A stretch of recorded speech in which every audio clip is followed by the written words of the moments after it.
25 জানুয়ারি।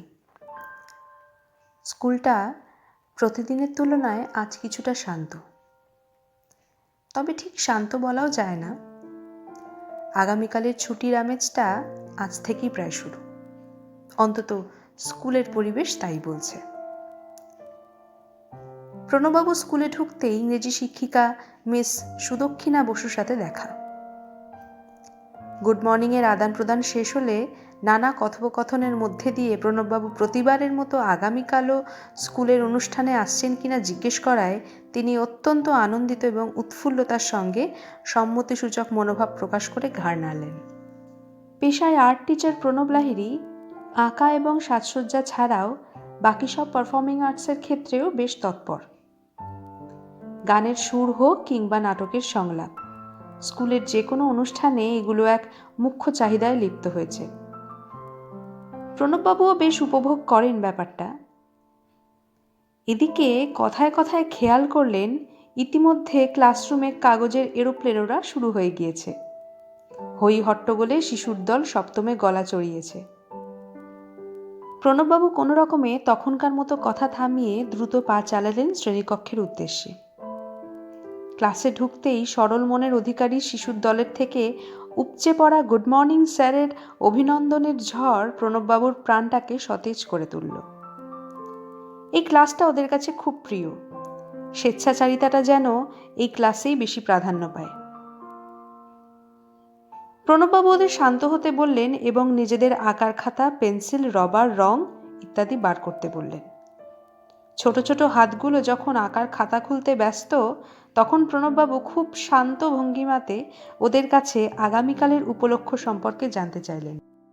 কিছুক্ষণ ভাবার পর যখন আগামীকাল বিদ্যালয়ে ক্লাস ছুটির কারণটা কেউ বলতে পারল না, ঠিক তখনই তাদের মধ্যে একজন সরলতাকে সাথে নিয়ে বলে উঠল, আগামীকাল নাকি ওরা প্যারেড করবে, ভারতবর্ষের পতাকা নিয়ে হাঁটবে।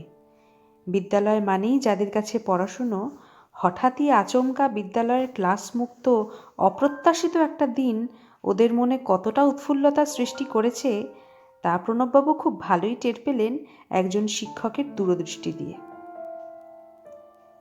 প্রণববাবু স্থির করেছিলেন সেদিন উনি বাচ্চাদের ভারতের পতাকা অঙ্কন শেখাবেন। ঠিক সেরকম কিছু উদ্দেশ্য নিয়েই প্রণববাবু বাচ্চাদের কাছে জানতে চাইলেন ভারতের পতাকা সম্পর্কে। জিজ্ঞেস করলেন পতাকার রঙের বিষয়ে। প্রশ্ন শোনা মাত্রই একজন শিক্ষার্থী বলে উঠল, পতাকায় 3টে রং, কমলা, সাদা আর সবুজ। এই উত্তরে শ্রেণীর আর এক শিক্ষার্থী বাধা দিয়ে সংশোধন করে দেওয়ার ভঙ্গিতে বলে উঠল, ওটা কমলা না, গেরুয়া হবে। আর তার সাথে এটাও জুড়ে দিয়ে বলল যে পতাকায় 3টে না 4টে রং, গেরুয়া, সাদা, সবুজ আর নীল। শ্রেণীকক্ষে এইভাবেই দেখতে দেখতে কথোপকথনের মাত্রাটা বেশ দৃঢ় হয়ে উঠেছে এতক্ষণে। এই বিষয় সংক্রান্ত কথোপকথন প্রায় শেষের পথেই হঠাৎ শ্রেণীর আর এক শিক্ষার্থী খুব ব্যতিব্যস্ত হয়ে হাত তুলে উঠে দাঁড়ালো।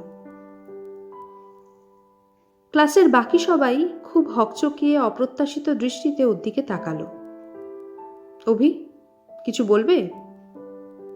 প্রণববাবু প্রশ্ন করলেন। প্রত্যুত্তরে তিনি সেদিন যা পেয়েছিলেন তা হয়তো আজীবন তার মনে এক ক্ষত হয়ে থেকে যাবে। অভি বলেছিল পতাকায় নাকি 5টা রং। এই উত্তরে পাল্টা ধমকও খেয়েছিল অবশ্য স্যারের কাছ থেকে।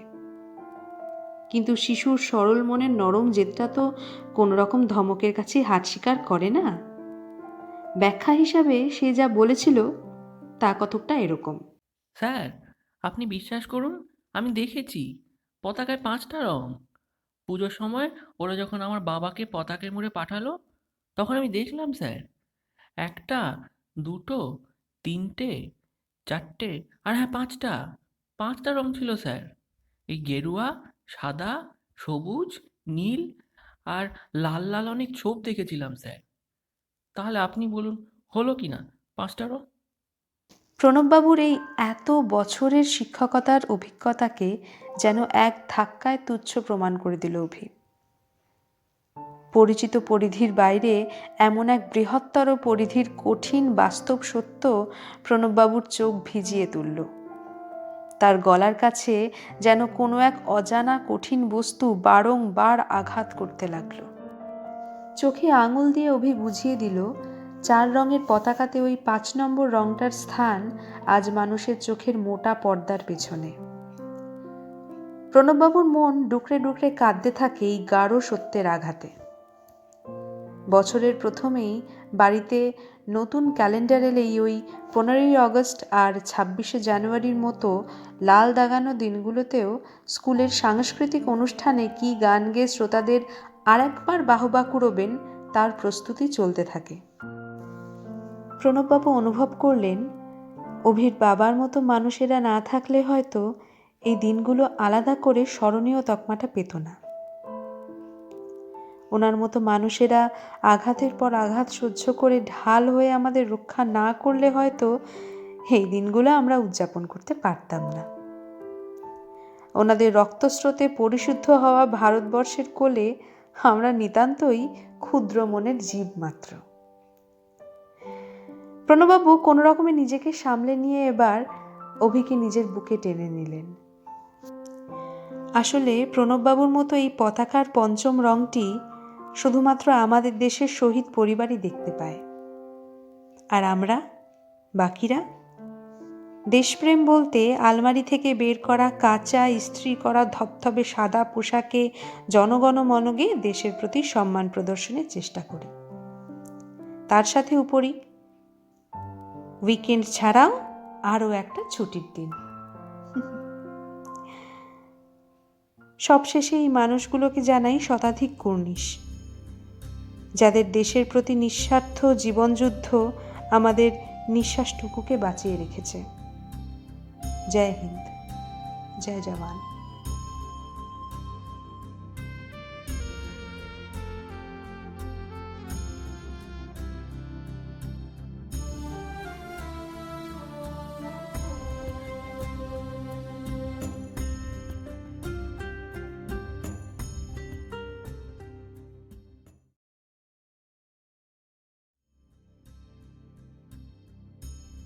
Relentless were the blows being hurled, yet fathomless was the spirit within.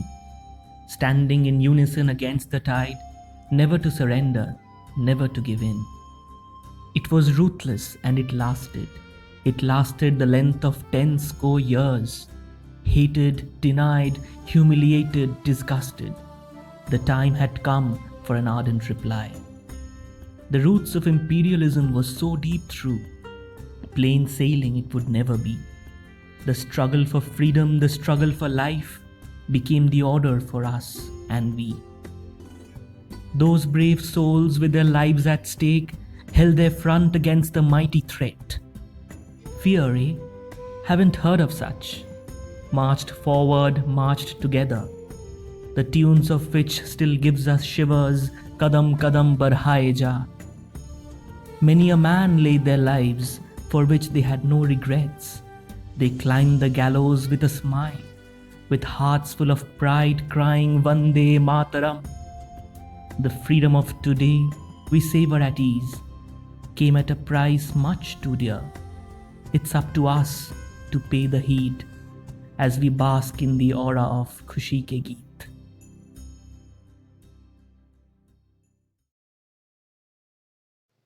বিকেল 5:30, শীতের দিন।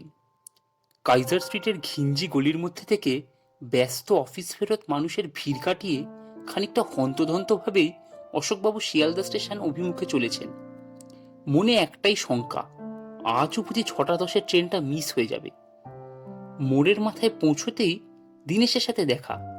দীনেশ অশোকবাবুকে দেখে ভারী অবাক হয়ে প্রশ্ন করলেন, আরে অশোকদাজি, আপনি 5:30টায় চত্বরে কি করছেন? আপনার তো 4:30 ছুটি হয়ে যায়। এক রাশ বিরক্তি নিয়ে অশোকবাবু উত্তর করলেন, আর বলো না দীনেশ, রিটায়ারমেন্টের আর বছর 4 পড়ে আছে। এই বুড়ো হাড়ে ওভারটাইম করতে হচ্ছে। দীনেশ একটু কাষ্ঠ হেসে বলল, সে কি, আপনাদেরও রেহাই নেই? অশোকবাবু দ্রুত মাথা নেড়ে বললেন, না ভাই, একটাই স্বস্তি, অন্তত কালকের দিনটা ছুটি আছে। দিনেশ আগামীকাল কিসের ছুটি সবে জিজ্ঞেস করতে যাবে, হঠাৎ মনে পড়ল পরের দিন 26শে জানুয়ারি। সেও একটা স্বস্তির নিঃশ্বাস ফেলতে অশোকবাবু তার মনের ভাবনা আঁচ করে বললেন, কাল প্রজাতন্ত্র দিবস না? তারপর খানিকটা শ্লেষ মাখানো গলায় একটু চোখ টিপে বললেন, এমনিতে এসব দিবস টিবস তো কোনো কাজে আসে না, তার চেয়ে দেশাত্মবোধের ছুতোয় আমাদের একদিন এক্সট্রা ছুটি দিলে পারে, একটু ভালো করে জিরিয়ে নিতাম। কি বলো ভায়া? এটা বলেই অট্টহাস্যে ফেটে পড়লেন দুজনে। হঠাৎ পেছন থেকে একটা ইতস্তত অথচ পরিচিত কণ্ঠস্বর বলে উঠল, কাকাই। অশোকবাবু নিজের অজান্তেই বুঁ করে এক পাক ঘুরে পেছনের ভিড়টার মধ্যে ইতিউতি খুঁজতে লাগলেন। গলাটা যে তার খুব চেনা, অথচ বহুকাল শোনেননি। একটু পরেই ভিড়ের মধ্যে থেকেই অশোকবাবুর দিকে এগিয়ে এলো একজন দীর্ঘাকৃতির যুবক। অশোকবাবু বিহ্বল দৃষ্টিতে অস্ফুটে বলে উঠলেন, আরে সৌমেন না? দীনেশও বেশ খানিকটা অবাক হয়ে বললেন, আপনার চেনা? অশোকবাবু কেমন একটা ঘোরের মধ্যে বলে চললেন, সৌমেন, শিবুর ছেলে। অনেকদিন দেখিনি ওকে। শিবু। সামনে এগিয়ে এসে যুবকটি হেট হয়ে অশোকবাবুর পা ছুঁয়ে প্রণাম করল। অশোকবাবু কিছুই বলতে পারলেন না, হাত তুলে কোনো রকমে একটা বারণ আর আশীর্বাদ মেশানো ইঙ্গিত করতে পারলেন শুধু। সৌমেনকে বেশ অগোছালো দেখাচ্ছিল, এলোমেলো উস্কো খুস্কো চুল। অশোকবাবু কোনো ক্রমে বললেন, সৌমেন কেমন আছিস রে? শিবু।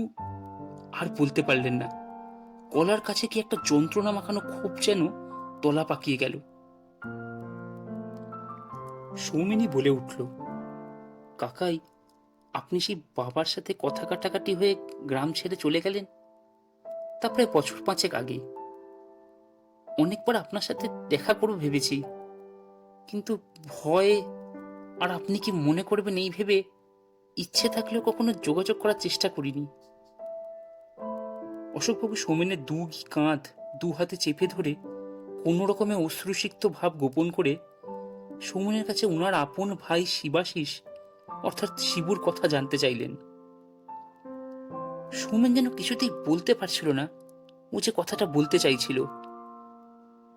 শেষে অনেক কষ্টে কোনো রকমে বলল, বাবা বলেছিল আপনার সাথে একবার দেখা করবেন। এই কালকেই ছুটিতে কলকাতা ফেরার কথা ছিল, কিন্তু 1 সপ্তাহ আগে পুঞ্চে ট্রান্সফার হয়েছিল।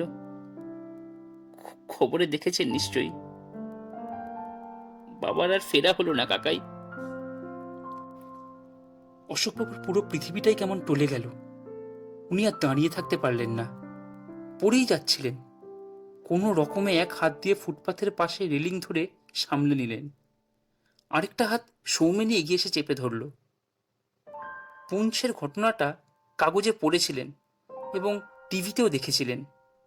ক্ষমতা পিপাসু লোকেদের বাড়াবাড়ি আর রাজনৈতিক সুরসুরি বলে উড়িয়ে দিয়েছিলেন। অশোকবাবু কোনো দুঃস্বপ্নেও কল্পনা করেননি যে ধাক্কাটা আচমকা এতটা ব্যক্তিগত হয়ে যাবে। সৌমেন কিছুটা কাতর স্বরে অনুরোধ স্বরূপ বলল, আপনি একবার গ্রামে যাবেন কাকাই, বাবার কাজটায় যদি থাকতেন। অশোকবাবু আর পারলেন না, কথা শেষ হওয়ার আগেই সৌমেনকে জড়িয়ে ধরলেন। তার এতক্ষণ চেপে রাখা কান্নার বাঁধ ভাঙল। দীনেশের হতভম্ব দৃষ্টি বা শিয়ালদা ফ্লাইওভারের নিচে অগুন্তি মানুষের ভিড়, তখন আর তার এসবের দিকে কোনো ভ্রুক্ষেপ নেই।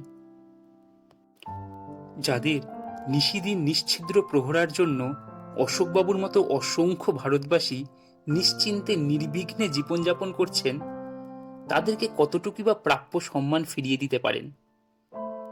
বর্ডারে প্রতিদিন এমন হাজার হাজার শিবু নিজেদের জীবনের ঝুঁকি নিয়ে দেশের স্বতন্ত্রতা অক্ষুণ্ণ রাখছেন, আর অশোকবাবুর কাছে 26শে জানুয়ারি কেবলই একটা ছুটির দিন, একটু জিরোনোর দিন।